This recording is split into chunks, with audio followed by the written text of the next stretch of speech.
it's us. We're plugged on.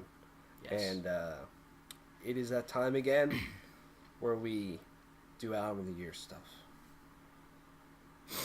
Yep. Can't believe it already. God damn. 2016's been a weird year. Like, in terms of, like, social events, maybe not the best year, but in terms of, like, everything that, like, kind of pertains to this channel, it's been a really good year. Yeah, it really has been. So right now we're going to give out our honorable mentions.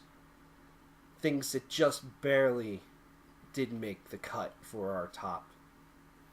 What are you doing, 15? I'm doing 15. I'm doing 25 this year, albums of the year.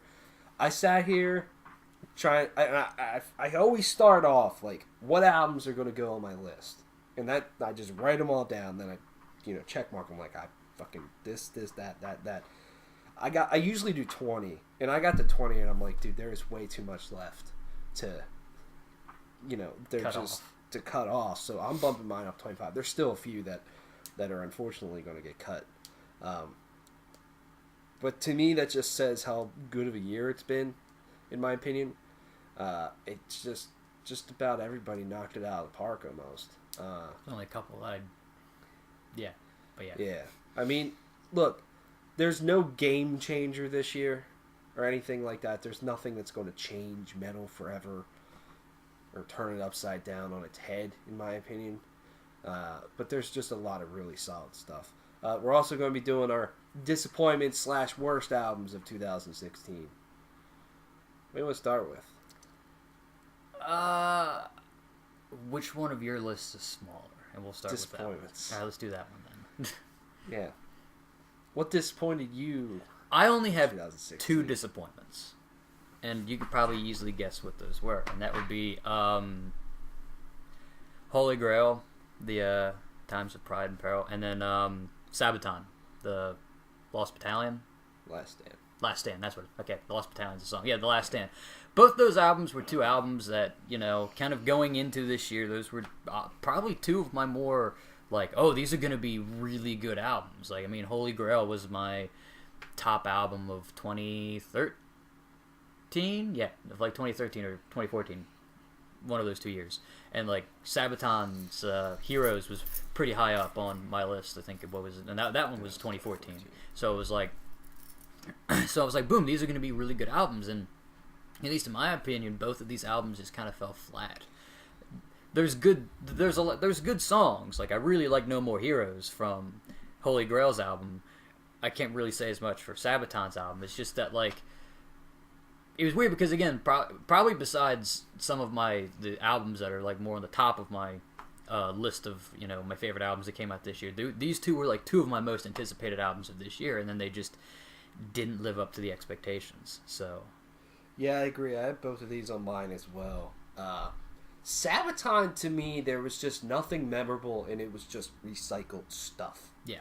And it just wasn't exciting at all. I mean, I can't even tell you any of the songs on there. Like I said, the only one that I remember is The Lost Battalion. That's just because that song came out early. Yeah. That's like it.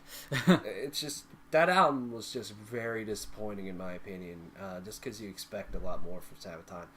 Holy Grail, I just recently listened to this album again, just to get a feel for how, because it came out in like February, so it's been a long time. Yeah, January, February. The album is not bad, and there are good songs on there, but it's still, the same problems still came to me. One is the production. I mean, Ride the Void had an incredible production. Oh, yeah. And this one is just, it's got this sleazy feel to it that I feel just doesn't work for Holy Grail. When they do, like, dual guitar solos, it doesn't pop as much as it did. It's just disappointing, honestly. And then the songwriting's just not as exciting. The riffs aren't as exciting. It's just, and I think too with Holy Grail, because I've seen this on a few best of lists of the year. So,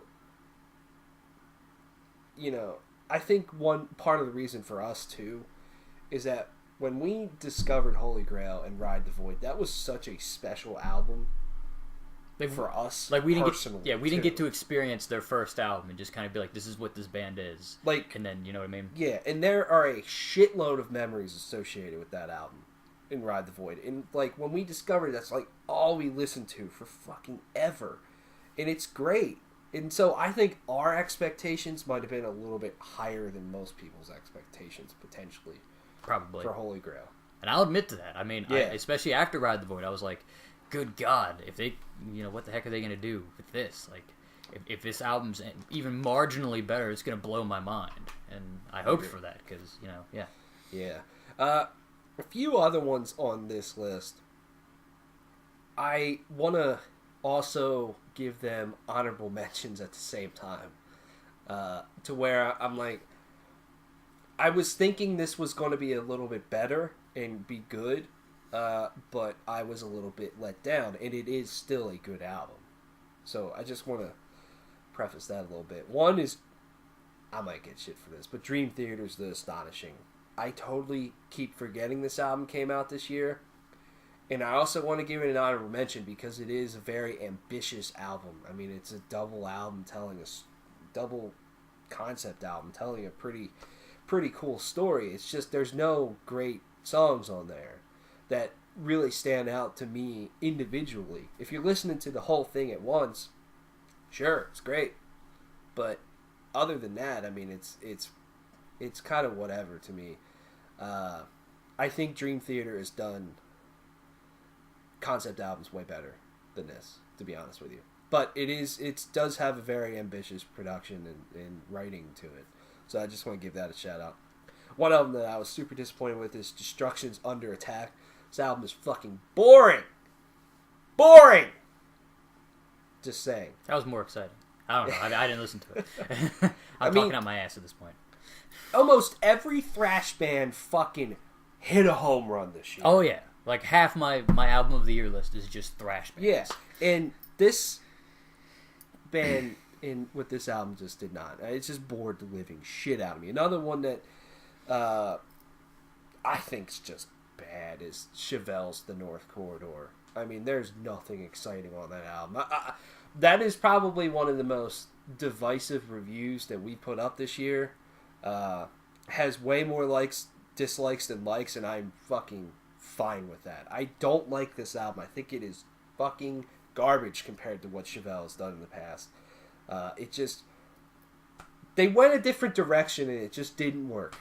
They went in a more aggressive direction. They lost those soft and atmospheric touches that I love Chevelle for, and that they have done so well their entire career. Do what you want, but I just don't think it worked. And even then, like, the lead singles just don't stand out at all to me. It's a little bit generic to me. Another one, I think their first album is one of my favorite power metal albums of all time, and that's Twilight Force. But their new album, Heroes of Mighty Magic, is still a good album, so I want to give it a shout out, honorable mention at the same time. It has one of the goofiest. I think I might have it over here, really quick. I don't know. Yep, here it is. It has one of the most goofy packagings I've ever seen for an album. This is not the typical size of a CD case. But now that I look at it, yeah, that's... And then what? You open it up, and there's stuff about all the characters that are in the story, like pages of text. And then they get to, like, Dungeons and Dragons stats. I mean, it's crazy. It's really overly long, and it really runs together at some point. And their first album just had fucking balls to it, and it was crazy. So it's not bad, for sure. One I'm absolutely disappointed with is Woven Ward with Honor is Dead. Their first album is great. It really is. And then this album was just not the best. There's some good songs on there, but overall it was just a very disappointing album, because a lot of them just don't stand out. I felt every song on the first album really stood out. This one doesn't as much. The riffs aren't there either. the vocal hooks just aren't there as much. It's a little bit on the disappointing side. I don't know if this is disappointment because I didn't have expectations for it in the first place, but I don't think it's a great album, and that's In Flames with Battles. There's not much to say about that. It's just not good. And I mean, In Flames is a lost puppy right now, and they probably will be for a very long time. So, yeah. Another one that gets an honorable mention for me, and this was the closest album to the chopping block for me. So this is like number 26, but it's also a disappointment at the same time, and that's In Mourning with Afterglow. The Weight of Oceans is a top 10 album of all time for me. I mean, that album is fucking incredible. Every song on that album is just beautiful. This album is still really good. It still has great songs on it. It's just, it doesn't reach those same highs as The Weight of Oceans, or even their first two albums, in my opinion. And that could also just be a personal expectation thing as well, to where I was like, dude, I expected up here, and they came in a little bit short, but still really good. So I want to give it a disappointment, a shout out at the same time for honorable mentions. So those are my disappointments, and a few honorable mentions for now. What else do you got? Let's move into good things with honorable mentions. So I'll do the easiest one, which would be kind of in a similar thing to what he talked about, what Tyler talked about, with whereas In Mourning was his 26. My number 16, which I almost considered putting this on my thing just because it's 2016, doing a top 16. I figured I'd be funny. I actually had Woven War's new album. I didn't mind it as much. I enjoyed it. I listened listened to it here towards the end of the year, and I was like, it wasn't as good as their first album, definitely, but I liked that it was, more. I guess I'm stepping away of where they used to be, because with the whole As I Lay Dying thing, it's different, and I kind of applauded that because it was very different, and because that's one of the things with me and like metalcore is that like there's only a couple metalcore bands that I can like, because they're either like metalcore is either like super awesome and some of the best stuff you can listen to, or it just goes nowhere. And I like this because it was just a little bit different. It wasn't necessarily like that. Yeah. So it was like a 16. Now because all of my honorable mentions sit in like weird places. So I have also. And part of the reason that I don't have them on my top list is because I tried to cram these at the end of the year. Is that I have Periphery with the Selective Difficulty and the new Animals as Leaders album, which came out like a month ago. Mostly the reason is I feel like I didn't get enough time to listen to these two albums this year.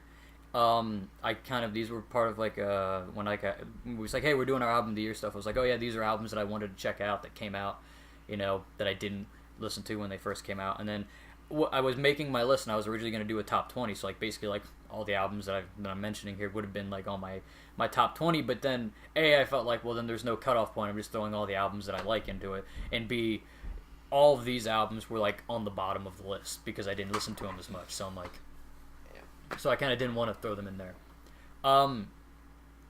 Another one is the Skeleton Witch EP from this year.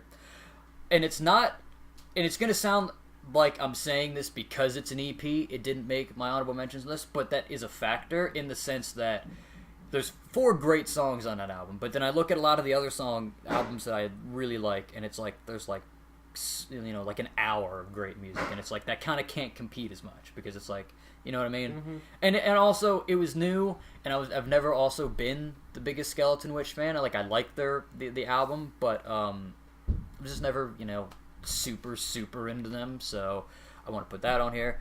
And this one I'm throwing in because I really like this band, I really like this album, but technically this album didn't come out this year. It's a re-release, but they re-released it and it kind of got a more widespread thing, and that is The Struts, Everybody Wants. They re-released this album this year and put out like all their singles again, and it's a fucking fantastic album, and I really wanted to put it in my top, but this album didn't come out this year, and I figured I'm not going to spend too much time because, again, it came out in like 2013. But like, I just wanted to put that out there because that was a I mean, that's still a good album, even 3 years later. So, yeah. All right. There's a few albums on here that make you go like, really? Like that didn't make your list, but like I said, you got to cut it off at some point, or else your list has no meaning. Yeah, in my opinion. So some of these albums were really hard to get rid of. One is Primal Fear with Rule Breaker. I think this album jams, but it's Primal Fear. You know what you're getting with it. Yeah. So that's one thing. Next is King with Breathe in the Water. This band is getting popular. They have 3 albums now. This is by far their best effort. Really good. Aborted with Retro Gore. This is just straight up death metal assaulting your fucking privates. It's great. Oh, sorry. I love it. This one was hard to cut, and that's Dark Tranquility with Atoma. This album is phenomenal. You have songs like Forward Momentum and The Pity List, and it's just phenomenal. It's the best Dark Tranquility album in a long time, and I really enjoyed it. So that one was hard to cut. Next one, Carnifex with Slow Death. Carnifex is still like the king of deathcore in my opinion, and they keep doing it. This album's not as good as Die Without Hope, but it jams. Next up is Black Crown Initiate with Selves We Cannot Forgive. This one was another one that was really hard to cut. I love this album. I think when it comes to progressive death metal, you could say this band is going to be up there as one of the best, if they already are. I mean, to me, this album just blows away their first album, like fucking out of the water. And it's cool because they're not that far away from us in terms of they're from Reading. Yeah, they're cool. Another one, which is a thrash band that I feel just really killed it this year, and that's Sodom with Decision Day. I love this album. This album is fucking amazing. I mean, the title track is just awesome. And, this one was just, I just felt like there were some better albums to better represent 2016. But it's a good one. This one's the last one that I reviewed this year. That's Oni with Iron Shore. It's their debut. Really enjoy it. Great progressive stuff. I think these guys got a bright future. Next one. Again, another one to me that was really hard to cut. And that's the Dillinger Escape Plan with Disassociation. This might be their final album ever. And it is an incredible, incredible album to listen to. But at the same time, like, it's Dillinger Escape Plan, so you know what you're getting. But then you don't at the same time, because they always do fucking crazy stuff. And maybe it's another thing that, like, I really enjoy Dillinger Escape Plan, but I don't go crazy over them like some people do. So that could be another thing. Next band I want to give a shout out for, as an honorable mention, is Starkill with Shadow Sleep. This was nowhere near making my top of the year, but these guys really improved this year, so I just want to give them a shout out. Next up, Crowbar with The Serpents Only Lie. The album kicks ass. I mean, it's Crowbar. You know what you're getting. Richie Fishy, and it's awesome. So yeah, I'm gonna power through these. Korn with The Serenity of Suffering. I'm not a Korn fan, but this album fucking jams. Just saying. Love it. Ancients with Voices from the Void. Awesome. Awesome progressive. Those guys got a bright future.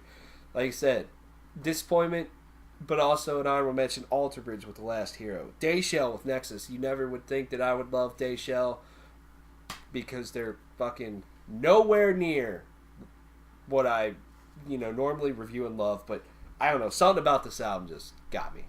I don't know. Night Show. Heaven Shall Burn with Wanderer. I mean, it was a fucking probably the most visceral metalcore album of 2016. This band is crazy, but you kind of know what you're getting with them. DGM with The Passage. Incredible, progressive power metal, Symphony X type stuff. After the Burial with Dig Deep. Very cool to come back and kick ass after, the unfortunate tragedy of what happened to this band. Ex Mortis with Ride Forth. That's it. Just those guys just completely shred. That was like the first album of the year where I was like, yeah, it's good. Bork Nagar with Winter's Thrice. This band's interesting for sure. I know they have a weird ass name, but they're really, really good. That's man. cool. And I love this album. It's a solid album. This one almost made the chopping block too, and that's Gojira with Magma. I almost put this on here because this is an album where they were completely doing new stuff, and they really tried new things on this, and it's still really fun to listen to. But I think this album fizzles out a little bit at the end, so that's kind of a reason there. Last one, no, I still have a few. So you gotta. Yeah, Skeleton Witch, like Keith said, I really enjoy that one. Despised Icon, just for being true to themselves with Beast. That album's really stupid, but it's awesome at the same time. Lacuna Coil with Delirium. Probably one of the biggest surprises of the year because it was good. You know? But that's a great album. It is a good album. Grand Magus with Sword Songs. This band is just straight up, they're metal, they're fucking drink some mead, grow a big beard, and go chop some fucking wood. That's this band. You know, with Sword Songs, it's great.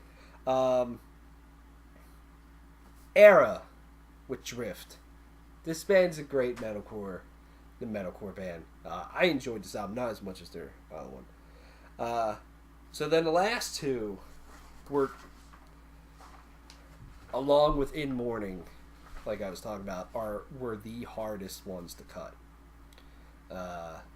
And you know, we haven't honestly recorded our top of the year, so maybe they'll actually go in.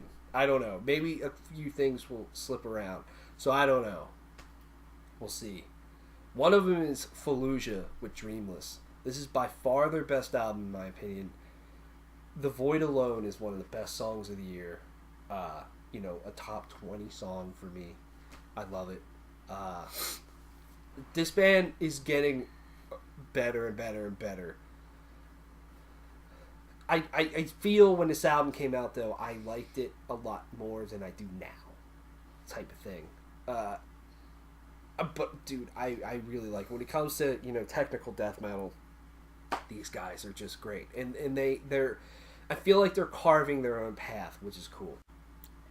Those are our honorable mentions and our disappointments of 2016. Let us know yours. We got our Keith's album of the years coming up here Thursday. Yep. Mine's going to be on Friday. There's a whole bunch of other stuff you should check out too. Top tours, top songs, movies, video games, all the fun stuff. We got it all. Everything right here. You don't have to leave ever. Yep. Don't. Actually, you just keep watching forever. Yeah, you're not allowed to leave. You just, your death is us. Watching us. Bye.